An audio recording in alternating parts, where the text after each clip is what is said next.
Hai nakama, Boruto 2 Blue Vortex is back.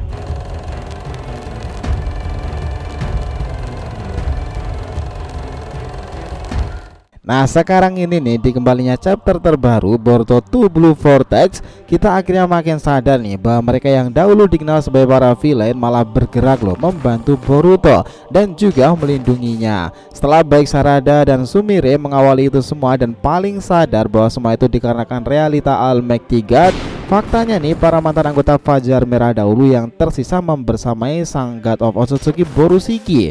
Nah siapa aja nih kira-kira orang itu dan kenapa hal itu bisa terjadi? Apakah mereka juga tak terkena realita omnipotence? Nah gini teman-teman, faktanya para mantan Akatsuki di era dahulu juga punya keistimewaannya masing-masing.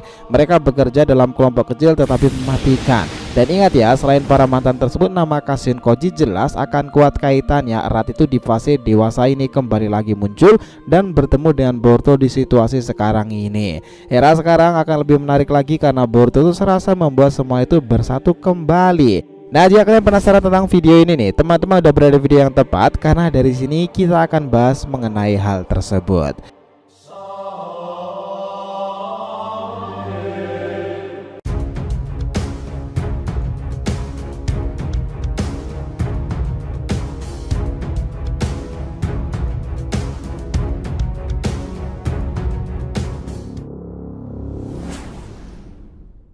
Oke, biar nggak salah persepsi silahkan simak sampai akhir ya. Jangan lupa like, komentar di video ini sebagai dukungan kalian semuanya untuk channel ini ke depannya. Nah jika sudah, terima kasih banyak dan mari kita lanjutkan perjalanan. Gini teman-teman, sekarang ini meskipun Boruto itu dicap sebagai villain besar dalam sejarahnya, nyatanya itu malah ada beberapa orang yang bergerak dengan naluri untuk membantu Boruto sendiri loh. Bahkan kemarin kita pun juga telah menyinggung soal Ryuichido itu sendiri. Nah tapi teman-teman, untuk kubu para manusia nyatanya mereka juga berpotensi memihak pada Boruto di fase ini. Nah kita jelaskan dari data masa lalu juga ya, kenapa hal ini sangatlah relevan bahkan untuk para villain lama yang bisa turun gunung kembali. Semenjak Sarada dan Sumire ini tahu jika mereka tak terpengaruh realita teknik Eida, bahkan sampai omnipoten itu nih, dan juga pesan yang ditinggalkan Shikamaru sebelum ia termanipulasi pikirannya tersebut. Setelah itu omnipoten ini bangkit dan hampir semua orang terkena manipulasi itu. Tetapi Sarada dan Sumire itu malah berkomunikasi, saling memberitahu sinyal nih. Di sanalah Sarada akhirnya melihat kejadian paling aneh dalam hidupnya. Semua orang menganggap Kawaki adalah Boruto dan Boruto adalah Kawaki. Takdir dua pusaran Uzumaki itu benar-benar dipaksa berubah. Semuanya direnggut paksa dalam diri Boruto yang asli. Lalu di saat panik itu, Sarada membangkitkan Mangekyo Sharingan-nya sebagai pemecah kebuntuan. Jika di masa time skip ini nanti, Mangekyo-nya itu akan menjadi antitesis tersendiri nih dengan teknik dari Eida. Sesuatu yang sudah digambarkan sebenarnya dalam The Last Movie Toneri, kubu yang memegang bendera matahari mungkin juga menunggu Sarada. Dan kubu yang memegang bulan sabit itu adalah representasi dari Eida sendiri. Nah sebelum kemunculan seperti sekarang ini teman-teman, di fase 2 Blue Vortex-nya kemarin itu ada teori yang cukup membuat kita itu ikut bereaksi di sini nih, perihal orang-orang yang tak terkena manipulasi omnipotence pada akhirnya. Belum jelas siapa di antara semua orang itu, yang jelas hanya diketahui sekarang ini Sarada, Sumire dan Boruto serta Sasuke yang aman pada akhirnya. Mereka akan melakukan strategi diam-diam di masa time skip-nya itu nanti, dan itu mungkin aja ada benarnya setelah fase kaburnya mereka dan kembali sekarang ini. Yang jelas teori itu cukup relevan lagi nih setelah apa yang dikatakan oleh Code kemarin itu, bahwa mereka itu sempat berkonfrontasi nih, dan goresan di mata Code sendiri itu juga disebabkan entah karena Boruto ya berarti karena Sasuke. Tetapi setelah itu mereka kabur entah kemana dan Code tak pernah menemukannya lagi. Asumsi kuatnya kala itu tujuan mereka tentu ke Orochimaru kan, ke markasnya itu, karena di sanalah tempat di mana Sasuke itu selalu diterima dan Boruto bisa belajar darinya ataupun dikirim ke gua Ryuichido untuk berlatih sekaligus sembunyi dari pengejaran Code sendiri. Nah di fase itulah sangat tepat jika Sasuke membicarakan apa yang terjadi pada Orochimaru terkait fenomena aneh ini dan meyakinkan muridnya inilah Boruto yang asli. Tentu nih sebagai seorang Sannin, Orochimaru juga akan cepat paham mengenai situasi sekarang.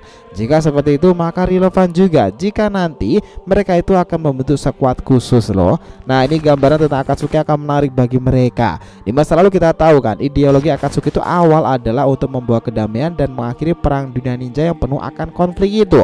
Misi dan tujuan Akatsuki sangat mulia nih kala itu awalnya, dan sekarang pun beberapa sisa anggotanya masih ada dan mereka berkemungkinan besar juga membantu Boruto atas semua masalah besar ini. Nah, kira-kira siapa aja mereka nih? Pertama, tentu adalah sekuat Orochimaru. Meskipun ini hipotesa nih, tetapi juga masih ada kemungkinan mereka itu juga tak terkena manipulasi dari Omnipotence. Entah apa yang dilakukan oleh Orochimaru sendiri ketika Omnipotence ini bangkit, tetapi orang ini cepat sekali membaca keadaan dan mengetahui informasi baru berkembang lebih cepat dari kebanyakan shinobi tangguh lainnya.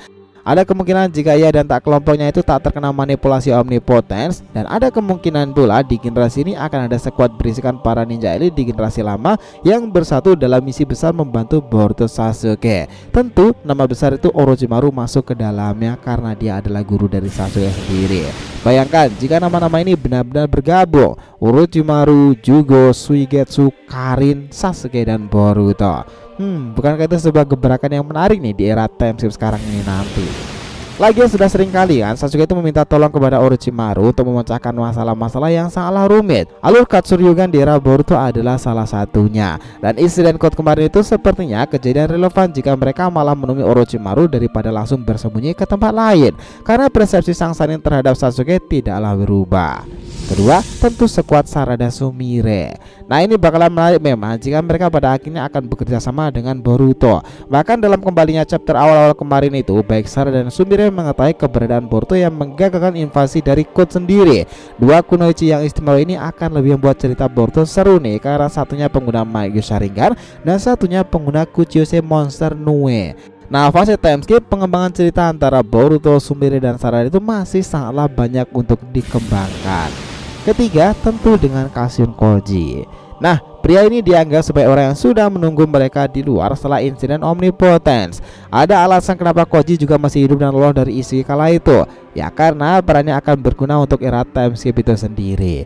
Kashin Koji akan sangat berpengaruh jika ia bertemu lagi dengan Boruto, entah untuk sesuatu yang besar maupun senjutsu energi alam. Meskipun kemarin itu kita sudah mengatakan bahwa kemungkinan kecil Boruto ke Myobokuzan, karena besar peluangnya malah ke Ryuchido karena beberapa alasan yang cukup rasional. Nah, untuk Kashin Koji sendiri kembalinya nanti cepat atau lambat akan berguna untuk Boruto sendiri loh. Sepakat nggak? Tahu sendiri kan ya, sebagai orang ninja buronan yang serasa mengikuti jejak sang guru Sasuke, peran kedua itu memang sangatlah mengisi di fase time skip-nya Two Blue Vortex ini. Karakter bahwa Boruto sekarang 11-12 dengan Sasuke yang bengis itu tercermin pula dalam chapter pertamanya ini. Lihatlah itu nih, penampilan yang terkesan serupa sama-sama ninja buronan. Apalagi chapter kedua, ketiga, dan seterusnya nanti. Dia memakai ikat kepala ninja milik Sasuke yang telah memberikan kenangan lama dengan sang ayah tersebut. Tanya itu, Boruto juga tak mengganti outfitnya beberapa lapis nih untuk menampilkan aura serius. Kemeja dan lengan panjangnya itu pun yang juga ditutupi oleh jubah hitam yang serupa dengan milik gurunya Uchiha Sasuke. Pedang Kusanagi sendiri sebagai senjata pelengkap yang bisa diandalkan Boruto untuk perjalanannya ke depan. Nah, ini benar-benar tampilan anti-hero yang tanpa basa-basi dan gak banyak tingkah kan. Perpaduan antara ketenangan dan juga kengerian sosok villain di era sekarang. Dan hasilnya para Sumiyaka itu tumbang kan. Nah, ya kita dalami lebih lanjut lagi nih. Perjalanan dari evolusi Boruto ini menarik teman-teman. Bayangkan nih, pada satu masa setelah melewati waktu yang sangat panjang itu, desa Konoha telah berkembang dan berubah sangatlah pesat. Generasi baru ninja pun tumbuh dengan pesat pula. Dan di antara mereka Boruto Uzumaki menjadi seorang shinobi yang menonjol di sana. Namun ada satu cerita yang tersembunyi dalam kegelapan itu yang berkaitan dengan perubahan tak terduga dalam diri Boruto. Nah, dia yang semula ceria dan penuh semangat itu kini telah menjelma menjadi sosok shinobi yang lebih serius lagi.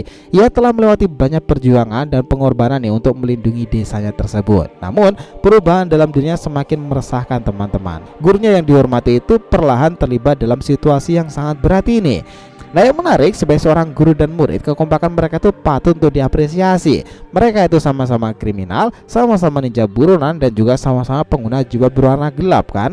Baik Boruto dan Sasuke pun juga pengguna kekuatan Dojutsu. Mereka juga pernah mengalami luka di matanya. Nah, kita tahu seperti apa Sasuke di masanya sebagai ninja buronan itu. Dia memburu kekuatan untuk lebih kuat lagi agar bisa membunuh kakaknya Uchiha Itachi. Dia juga bergabung dengan Akatsuki nih, membentuk sekuat Hebi dan juga Taka, cari masalah dengan Jinchuriki sempurna, invasi dalam rapat Kage, dan perang shinobi merupakan segelintir yang buat Sasuke sebagai ninja buronan sebelum Boruto. Nah, hal serupa juga dialami sang murid nih setelah dia dipaksa menjadi masalah dengan Kawaki itu. Cerita Boruto juga dikarang telah melenyapkan Anademe dan juga keluarganya. Dan juga hubungannya dengan seorang monster itulah dan meninggalkan desa membuatnya juga dicap sebagai ninja buronan. Sementara Boruto jelas nih di sekitar matanya terluka karena sabetan Kawaki yang sebelumnya akan diarahkan kepada Sarada, putri dari Sasuke sendiri. Bahkan karena kondisi inilah pada akhirnya garis cahaya Jogan juga akan muncul keren di sana nanti nih. Pada akhirnya Boruto memanglah dibuat mirip dengan Uchiha Sasuke. Dan semenjak kehebohan Boruto ini kian memuncak lagi nih, ada detail-detail yang memang harus dicermati dalam kisahnya. Cover Boruto di majalah Vija memang menampilkan sesuatu yang menarik. Kishimoto Sensei itu serasa menampilkan kesan Boruto dan era Sasuke Badas yang dahulu sebagai main utamanya. Yang menarik dalam detail kecil di outfit Boruto itu mengindikasikan sesuatu pesan yang besar teman-teman. Sekarang ini dalam chapter pertamanya usianya 15-an tahunan itu, dia terlihat sangat serius, badas dan juga berkembang sangatlah pesat.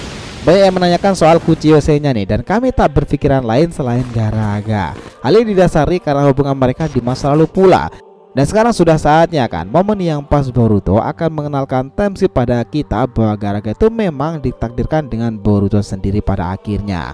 Ya ternyata teman-teman, beragam spekulasi itu muncul. Kita sendiri tetap konsisten bilang sampai saat ini Sasuke itu masih hidup. Bahkan jika teori liarnya saja bisa aja Sasuke melakukan konsep Kawarimi no Jutsu. Ingatkan ya, kemiripan dengan Boruto juga sama-sama sering menggunakan Kusanagi. Ya Kusanagi inilah yang akan dianggap perwujudan dari Sasuke sekarang ini. Ingat ya teman-teman, bahwa kemiripan kedua itu bahkan kadang-kadang juga suka menggunakan teknik Kawarimi kan. Yang jelas nih bisa aja terjadi karena Sasuke pun juga pernah mengubah Boruto menjadi pedangnya tersebut ketika menghadapi Ishiki kala itu. Nah kita tahu nih dalam Sasuke Retsuden pun juga sudah diperlihatkan pula bahwa Sasuke itu pernah menyusup dengan Sakura melalui tongkat yang lain. Nah dia merubah dirinya ke sebuah benda itu adalah sebuah trik pengalihan untuk melancarkan strateginya sebagai dua ninja yang sama-sama bengis dan juga memiliki banyak kemiripan. Lalu bagaimana nih dengan bab kedua ini ketika plot twist kemunculannya lagi datang? Apakah Sasuke akan muncul secara tiba-tiba? Apakah di chapter ketiga, keempat dan seterusnya nanti Sasuke akan muncul? Karena selain asumsi ini, Sasuke sendiri juga diisukan menemui sang guru Orochimaru untuk membicarakan sesuatu dan mungkin untuk meminta penyembuhan nih. Karena sebelumnya mereka juga telah berkonfrontasi dengan Quote itu sendiri. Yang jelas dari mereka para member Akatsuki lama itu memang benar-benar berpeluang besar akan terlibat untuk membantu Boruto ke depannya. Gimana? Sepakat gak tentang semua hal tadi teman-teman? So, itulah tadi nih pembahasan kita mengenai hipotesa para mantan Akatsuki yang bersedia melindungi Boruto di fase 2 Blue Vortex-nya ini. Nah, jika ada ditanyakan silahkan ya, feel free tulis di kolom komentar di bawah ini, oke? Dan setelah teman-teman telah menonton video ini and will be come back again.